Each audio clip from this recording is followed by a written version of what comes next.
I am not aware যে 48 ঘন্টার কোনো ব্যাপার সেটা আমার জানা ছিল না। আমরা এবার কিন্তু শুরু থেকেই ফ্র্যাঞ্চাইজিদের সাথে একটা ভালো সম্পর্ক স্থাপনের চেষ্টা আমাদের শুরু থেকে ছিল, এবং আমরা ওদেরকে আমাদের পার্টনার হিসেবে দেখেছি। কিন্তু আমার মনে হয় এটা খুব জরুরি যে ওরা যেন বাইরের কেউ নিজেদেরকে না ভাবে, এবং সেরকম দায়িত্বশীল আচরণ ওদের কাছে আমরা আশা করেছিলাম, এবং আমরাও যতটুকু পারি ওদেরকে সাহায্য সহযোগিতা করবো, সো দ্যাট একটা ভালো বিপিএল যেন হয় সেই প্রচেষ্টা আমাদের ছিল।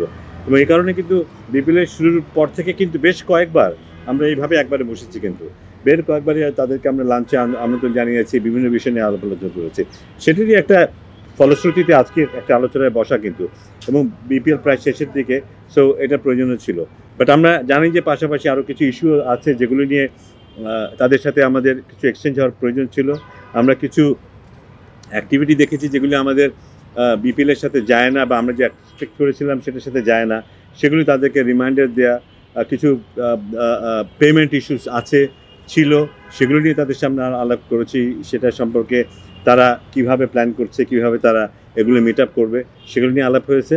সো আমরা একটা জায়গায় আসতে পেরেছি। আমি নিশ্চিত নই আরও 7 দিনে সেটার সমাধান কতটুকু হবে, কিছুটা তো অবশ্যই হবে, বাট সময় বলবে যে আমরা অ্যাকচুয়ালি কতটুকু সমাধানের পথ তৈরি করতে পেরেছি। সো সেটা একটু অপেক্ষা করতে আমাদের দেখার জন্য। বেশ কিছু খুব আনফর্চুনেট, কারণ এটা আমার মাথায় আসেনি, কিন্তু 2-1টা ফ্র্যাঞ্চাইজি তাদের পেমেন্ট নিয়ে তাদের যে কমিটমেন্ট ছিল সেগুলি রাখেনি বা রাখতে পারেনি, কিন্তু এর বাইরে কয়েকটা ফ্র্যাঞ্চাইজি কিন্তু প্রায় পুরোটা কমিটমেন্টই রেখেছে। কিন্তু ওই 2-1টা খারাপ বলবো না, কিছুটা ব্যর্থ ফ্র্যাঞ্চাইজিদের কারণে এই ভালো ফ্র্যাঞ্চাইজি যারা ছিল তাদের কথাগুলো কিন্তু উঠে আসেনি। আজকে তাদেরকে আমরা থ্যাঙ্কস দিয়েছি, কিন্তু কারণ এরকম ক্রিটিক্যাল একটা সিচুয়েশনে, প্রেশার সিচুয়েশনে তারা কিন্তু তাদের দিকটা রেখেছে, তাদের কমিটমেন্টগুলো রেখেছে, তারা পেমেন্টগুলো সময় মতো করেছে বা করছে। সো এখন যারা করেনি তাদের ব্যাপারে আলাপ হয়েছে তাদের সাথে, তারা কিছু কমিটমেন্ট অবশ্যই করেছে। আমরা যথেষ্ট ভালোভাবে তাদেরকে মেসেজ দিতে পেরেছি। আমি আশা করি যে পেমেন্টের প্রসেসগুলি কেমন হবে, প্রসিডিউরগুলি কেমন হবে, এবং আমাদের এক্সপেকটেশনসগুলো কী, কতদিনের মধ্যে আমরা কী চাই সে সম্পর্কে একটা পরিষ্কার ধারণা আমরা তারা দিয়েছি। তারা কথা দিয়েছে যে তারা সেভাবে এগিয়ে যাবে। বাট আমরা এখন থেকে যেটা হয় যে আগে আমরা একটা আলাপ আলোচনার পরে অপেক্ষা করতাম, একটা সময় আসলে দেখতাম যে হ্যাঁ মোটামুটি কাজ হয়েছে, বাট এখন আমরা অনেক রেগুলার বেসিস চেক করব যে তারা যে কমিটমেন্টগুলো দিয়েছে সেই কমিটমেন্টগুলো তারা ফুলফিল করছে কিনা। একাধিক কমিটমেন্ট দেওয়ার পরেও তারা সেটা রাখতে পারে না, সেক্ষেত্রে বিসিবির হার্ডলাইনে যাওয়ার কোনো স্কোপ আছে কিনা, কিংবা যাবে কিনা, কিংবা ওই ফ্র্যাঞ্চাইজির সাথে বিসিবির মানে কি আলাপ?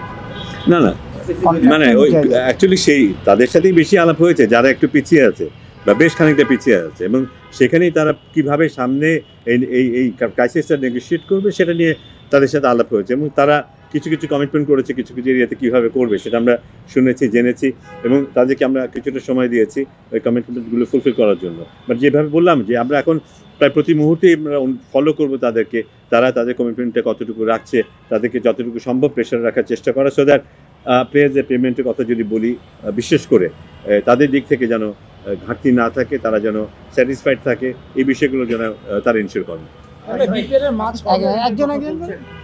রাশিয়ার কাছে বারবার কমিটমেন্ট পেয়েছি আমরা, লাস্ট 2 দিন আগে ক্রিকেটার একটা চেক পেয়েছিল, আজকে পর্যন্ত আমরা আক্রান্ত ক্রিকেটার ইনশিওর করেছে তাদের ওই চেকে কোনো টাকা তারা পাচ্ছে না, তো এটাও তো একটা বারবার কমিটমেন্ট তারা ব্রেক করছে, এটাই আস্থা রাখতে পারছে না। আস্থাটা কিন্তু কম বলি, আস্থাটা কিছুটা কম বলি, কিন্তু এই কথাটা আসছে যে আমরা এখন প্রতি মুহূর্তেই ওদেরকে নজরদারিতে রাখছি, ইন এ সেন্স যে তারা তাদের কমিটমেন্টগুলো রাখছে কিনা। যদি কমিটমেন্ট মোটামুটি তারা রাখতেন তাহলে হয়তো আমাদের এতটা বেশি উদ্বিগ্ন হতো না। বাট এখন আমরা অন রেগুলার বেসিস তাদেরকে নজরে রাখবো, এবং তারা তাদের কমিটমেন্ট পূরণ করছে কিনা সেটা আমরা দেখতে থাকবো। শুরু থেকেই মালিকদের সঙ্গে ফারুক ভাই বসেছিলেন, একাধিক মিটিং করেছেন, বিপিএল শেষ পর্যায়ে তারপর তাদের কমিটমেন্টে কোনো চেঞ্জ হয়নি, পেমেন্টের কথা বারবারই বলছিল সবাই, পেমেন্ট পাচ্ছে না, বিদেশি ক্রিকেটার অনেকে এখন পর্যন্ত 1 টাকা পায়নি। এই কদিনের মধ্যে কীভাবে ঠিক করে তারা পেমেন্ট দিবেন, কীভাবে তারা মানে বিপিএলটা সুষ্ঠুভাবে পরিচালনা করবে? এর মধ্যে ইন্টারন্যাশনাল মিডিয়া অনেক নিউজ হয়েছে, ইন্টারন্যাশনাল ক্রিকেট কাউন্সিলের কথা বলেছে যে এই বিষয়গুলো কেউ পেমেন্ট পায়নি এই কথা কিন্তু সত্যি না। কিছু ফ্র্যাঞ্চাইজি বিদেশিদেরকে 100% পেমেন্ট করে ফেলেছে, আমাদের রেকর্ড যেটা বলে। রাজশাহীর কথা বলা হচ্ছে, রাজশাহী পেমেন্ট প্লেয়ার। হ্যাঁ, স্পেসিফিক এটা তো আমরা জানি, এটা নিয়ে বারবারই আলোচনা হচ্ছে, কিন্তু সেটা নিয়েই আমরা বেশি করে আলোচনা করেছি, রাজশাহীর ওনারের সাথে আমরা আলোচনা করেছি এবং তাকে আমরা আমাদের মতো করে বলেছি যে কিভাবে কি করা উচিত হবে, কি করা সম্ভব এবং তার দিক থেকে আমরা কি এক্সপেক্ট করছি। তো এটা আমরা এখন মনিটর করতে থাকবো, মানে টাইম টু টাইম মনিটর করতে থাকবো এবং আশা করবো যে সে একটা পথ খুঁজে বের করবে কিভাবে সে এই পেমেন্টগুলো করবে। সে আমাদের একটা ছবি দিয়েছে যে কিভাবে সে সেটা করতে চায়, আমরা দেখতে চাই যে সেভাবে সে করতে পারছে কিনা। আচ্ছা, আমার একটা প্রশ্ন হচ্ছে কি স্যার, পেমেন্টের ইস্যুটা তো বারবার ব্রেক হচ্ছে, তার কমিটমেন্ট ব্রেক হচ্ছে, এখন পর্যন্ত প্লেয়ারদের ক্যাশ হয়নি, গতকালকে তারা চেক দিয়েছে। ব্যাপারটা কি এরকম যে কিভাবে পেমেন্ট করবে সেই ছকটা আপনাদেরকে বলেছে? ব্যাপারটা কি এমন যে কোনো ফ্র্যাঞ্চাইজি যদি তার পার্সোনাল প্রপার্টি মর্গেজ রেখেই পেমেন্ট করতে হয়, তাহলে ওই ফ্র্যাঞ্চাইজির বিষয়ে আপনারা ভবিষ্যতে কি কি বার্তাটা দিবেন?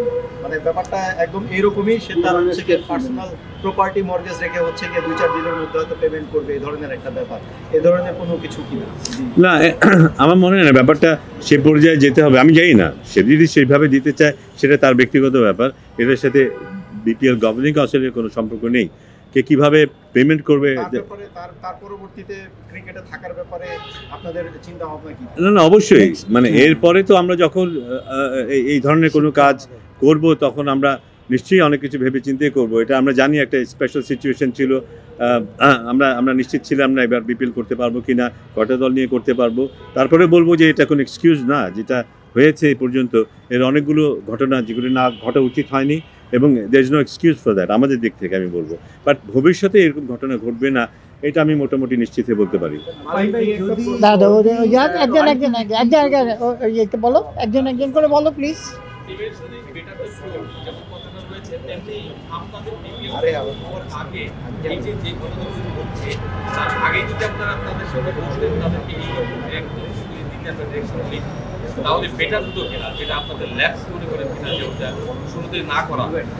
না, অবশ্যই আমাদের বোধহয় আমরা যেটা করতে পারতাম, হয়তো ওরা কিভাবে কি করবে, ওদের সামর্থ্য কতটুকু আছে, সেই বিষয়গুলো আরেকটু ক্ল্যারিফাই হয়তো আমরা করতে পারতাম যদি আমরা চেষ্টা করতাম। বাট আমরা নিশ্চয়ই এতটা আশা করিনি যে কোনো ফ্র্যাঞ্চাইজি আগ্রহী হবে একটা দল নিতে, একটা দল পরিচালনা করতে এবং সে এইরকম একটা সিচুয়েশন ক্রিয়েট করবে, এটা বোধহয় কেউই আশা করেনি, আমরা কেউই আশা করিনি। So that was very unexpected. হ্যাঁ, আলটিমেটলি যদি দিতে ব্যর্থ হন, কারণ যে পরিমাণ মানে যে যতটুকু আমরা মানে প্রতিশ্রুতি ভঙ্গ হতে দিয়েছে তার ধারাবাহিকতায় যদি আলটিমেটলি দিতে ব্যর্থ হন, সেক্ষেত্রে ক্রিকেট বোর্ড সেটা মানে প্রতিটি ক্রিকেটার কন্ট্রাক্ট লিগ্যাল টার্মে যাবে না, ওটা তো কাগজপত্র করাই আছে, এগুলো কিন্তু সব লিগ্যাল পেপার করা আছে, লিগ্যাল পেপারই গাইড করবে যে আমাদেরকে কি করতে হবে। আমি একটা বিপিএলের বাইরে বিসিবির গঠনতন্ত্র সংশোধনের একটা বিষয়। Next please, next please.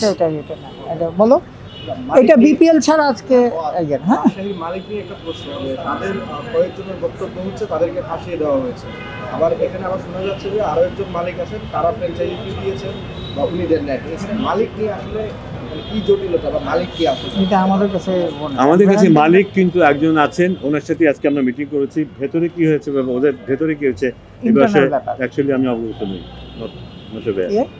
বলো, মানে সেটা কি করা উচিত?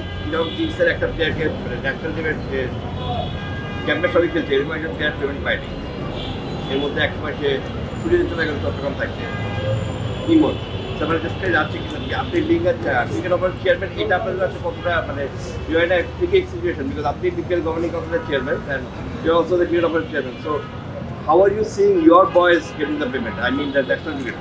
না, all boys are our boys, সেটা ন্যাশনাল টিমের প্লেয়ার হোক না কেন, আমাদের প্রত্যেকটা ক্রিকেটেরই হাই প্রোফাইল ক্রিকেটার যারা বিপিএল খেলছে কিন্তু। So anybody who is mistreated, ill treated, সেটা আমাদের একটা কনসার্নের ব্যাপার তো থাকবেই। এটা আমরা মোটেই ভালোভাবে নেইনি অফকোর্স, কারণ আমাদের একজন জাতীয় দলের খেলোয়াড় এরকম একটা বিহেভিয়ার ফেস করতে হবে, এটা আমরা কখনোই চাই না। আমরা আনফর্চুনেটলি দি ওনার, আমি যতটুকু শুনেছি হি ইজ নট ওয়েল, এই জন্য উনি আজকে আসতে পারেননি মিটিংয়ে। আসলে আমরা নিশ্চয়ই এই কথাটা উত্থাপন করতাম, তার ব্যাখ্যাটা আমরা তার কাছে চাইতাম। বাট ভবিষ্যতে যখন ইন্টারাকশন হবে will definitely inquire about it. You are taking the blame যে এই যে পুরো যে মানে মিসম্যানেজমেন্ট এটার মানে মূল ব্লেম থেকে আপনারাই নিচ্ছেন, মানে being in the top of the authority, যে বিপিএল যে ধরনের পেমেন্ট যেভাবে স্ক্রুটিনাইজ করা উচিত ছিল ওইভাবে করতে পারেনটাই বলে এটার জন্য এটা হচ্ছে। না, at the end of the day কিন্তু এটা বোর্ডের দায়িত্ব তো আছেই, অবশ্যই বোর্ডের দায়িত্ব আছেই, এবং উই ক্যানট সে যে না someone else is responsible for it. So আমাদেরকে দায়িত্ব নিতেই হবে এটা। বাট হয়তো আমরা আরও কিছুটা ভিন্নভাবে জিনিসগুলো দেখতে পারতাম। বাট যে ঘটনাগুলো ঘটেছে তার কিছু কিন্তু একেবারেই আনএক্সপেক্টেড ছিল, এটা আমরা মোটেই আশা করিনি কিন্তু। বাট এটা হ্যাভিং সেড দ্যাট, বাট দায়িত্ব আমাদের নিতেই হবে। একজন তুমি অনেকগুলি দিয়েছো, একই টাইপের প্রশ্ন না প্লিজ, অনেকক্ষণ টাইম হয়ে গেছে। আর দুজন আমি একটু দাঁড়া মানে বিপিএল এর শুরু থেকে মানে যখন শুরু হবে তার আগে থেকে কিন্তু পেমেন্ট নিয়ে একটা তারাটা যে একটা ব্যাংক ড্রাফট দিতে হয়, ব্যাংক গ্যারান্টি দিতে হয়, তারা দিচ্ছিলেন না। তারপরে খেলার পরে থেকে এই সমস্যাটা হয়েছে। ইভেন আমরা কিন্তু ফিক্সিংয়েরও একটা কথা শুনেছি। এই সব কিছু মিলিয়ে আপনারা কি কিছুটা অপ্রস্তুত হয়েই এই টুর্নামেন্টটা করেছেন কিনা, বা যেটুকু করতে চেয়েছিলেন সেটুকু পেয়েছেন কিনা? না, প্রস্তুতির জন্য যতটুকু সময় দরকার ছিল ততটুকু সময় আমাদের হাতে ছিল না, এটা তো সবাইকে মানতেই হবে। আমরা প্রথম দিক একেবারে শুরুতে আদৌ করতে পারবো কি না সেটা নিয়েও আমাদের একটা শঙ্কা ছিল, কিন্তু বাট শেষ পর্যন্ত করা গেছে, এটা একদিক দিয়ে ভালো।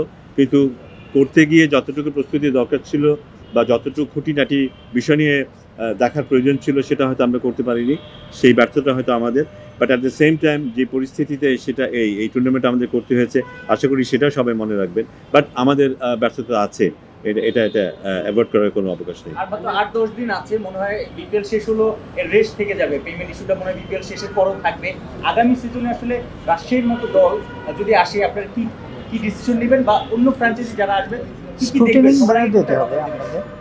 আমরা তো আশা করব যে এরপরে যখন আমরা যাব আমরা ভালো একটা মডেল সামনে রেখে যাওয়ার চেষ্টা করব। আমরা সেখানে আমরা নিশ্চিত হওয়ার চেষ্টা করব যারা আসবে তারা যেন রিয়েল হাউস হয়, যারা সত্যিকার অর্থে বিপিএলের মতো একটা টুর্নামেন্টে পার্টিসিপেট করার যোগ্যতা রাখে। আর রেসের কথা যেটা আমি চাইবো যে সেই রেসটা যেন না থাকে, এবার যেন রেসটা এমন হয়, এবার যে দারুণ সব উইকেট হয়েছে, অনেক প্লেয়ার ভালো খেলেছে, আমরা 200 রান করতে দেখেছি প্রায় বেশিরভাগ ম্যাচেই, এবং প্রচুর লোকজন এসেছে, দর্শক এসছে এবং তারা এনজয় করেছে খেলাটা। আমি জানি যে এর মধ্যে অনেক কিছু নেগেটিভ ব্যাপারও আছে, কিন্তু আমার মনে হয় ওই ব্যাপারটাকে যদি আমরা ধরে রাখতে পারি এটা আমাদের বোধহয় আরও বেশি কাজে লাগবে। ইতিবাচক ব্যাপারটা যদি চলমান থাকে সেটা বোধহয় আমি চাইবো। লাস্ট দুইটা কোয়েশ্চেন আমার কাছে কোনো কোয়েশ্চেন মাঝে আমরা যেটা দেখেছি সেটা কিংসের ওনার তার নিজের ক্রিকেটারকে নিয়ে বলেছে, যে ভাষায় কথা বলেছেন না এই প্রশ্নটা হয়নি, আমি মানে যে ভাষায় কথা বলেছেন, যে টোনে কথা বলেছেন, তার টাকা গাছে ধরে না, মানে পার্সোনাল জায়গা থেকে ইচ্ছা করে টাকা দিন, এরকম বক্তব্য একজন ক্রিকেটারের জন্য কতটা এলিমিনেটিভ বা ক্রিকেটারদের জন্য কতটা অপমান? না, এটা তো of course we don't expect professional, we don't expect যে এরকম মন্তব্য কেউ করবেন। হয়তো একটা দল ভালো খেলতে পারে, খারাপ খেলতে পারে, একজন খেলোয়াড় ভালো খেলতে পারে, খারাপ খেলতে পারে, বাট আমি বিশ্বাস করি যাকে নিয়ে কথা হয়েছে তার মতো একজন খেলোয়াড় তার মতো করে সর্বোচ্চ চেষ্টা করেছে। But that is the lesson of this game, this great game, যে রেসপেক্টফুলনেসটা, যে সবাই সবাইকে at the end of the day we respect each other, এই জিনিসটা থাকাটা খুব জরুরি। স্পেশালি যারা লিডিং পর্যায়ে থাকবেন, যারা একটা ফ্র্যাঞ্চাইজির মালিক হবেন, একটা টিমের ক্যাপ্টেন হবেন, একটা টিমের কোচ হবেন, they become the role model for all of us. তো তাদের কাছ থেকে ডেফিনেটলি আমরা অনেক প্রফেশনাল একটা অ্যাটিটিউড তো থাকতে হবে সব দিকে, খুব জরুরি। হ্যাঁ, লাস্ট কোয়েশ্চেন। একটা নিউজ হয়েছে যে আগামী বিপিএল থেকে আপনারা এটা চিন্তাভাবনা করছেন যে ইভেন্ট ম্যানেজমেন্টের মাধ্যমে বিপিএল পরিচালনা করা যায় কিনা, এটা নিয়ে যদি একটু বলেন। এটা too early to make any comment on that, but আমরা এরপর থেকে আরও অনেক চিন্তা ভাবনা করে অনেক প্রফেশনাল সেট আপ আনার চেষ্টা করবো, যেন জাস্ট শুধু করার জন্য না। BPL can B a good source for earning money, BPL can B a good opportunity আমাদের দেশের ক্রিকেটটাকে আরও ডেভেলপ করা। এই দুটো দিকই কিন্তু খুব ইম্পর্টেন্ট। সো আমার মনে হয় আমরা সব কিছু বিচার বিবেচনা করেই সেগুলি করবো। বাট আমি জানি না সেটা সামনের বার এটা অনেক দূরের পথ, তখন আমি থাকবো কি না তো আমি নিশ্চিত নই। বাট আমি যতদিন থাকবো আমার চেষ্টা এটাই থাকবে যেন এটা একটা সলিড স্ট্রাকচারের উপরে, ফাউন্ডেশনের উপরে দাঁড়াতে পারে। Thank you very much. আচ্ছা লাস্ট নেন এখনো কোনো কন্ট্রাক্ট অনুযায়ী এখন হবে। এখন এখন এগুলির সময় আসেনি, যদি প্রয়োজন হয় অফকোর্স সেগুলি করা হবে। Thank you. revenue share নিয়ে কথা মানে টিকিটের থেকে 1 কোটি টাকা করে ফ্র্যাঞ্চাইজি দিবেন, ট্রু?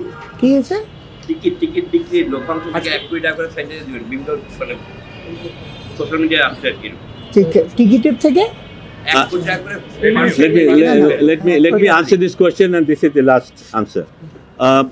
বিসিবির কিন্তু ইচ্ছে ছিল আমরা যদি আমাদের টিকিটের থেকে পাওয়া অর্থ যদি আমরা পাই, ভালো একটা অ্যামাউন্ট পাই, এবং আমরা যদি দেখি আমরা ব্রেক ইভেনে আছি বা কিছুটা প্রফিট করতে পেরেছি বা ওই জায়গায় থাকি, আমাদের চেষ্টা থাকবে, আমাদের ইন্টেনশন আছে ফ্র্যাঞ্চাইজিগুলোকে এটা পার্ট করা, এটার অংশ করা, এবং সেটা যে কোনো পরিমাণই হোক না কেন আমরা এটা শুরু করতে চাই যে গিভ এ মেসেজ যে আমরা তাদের সাথে আছি। এটা যদি সম্ভব হয় এটা অবশ্যই হবে।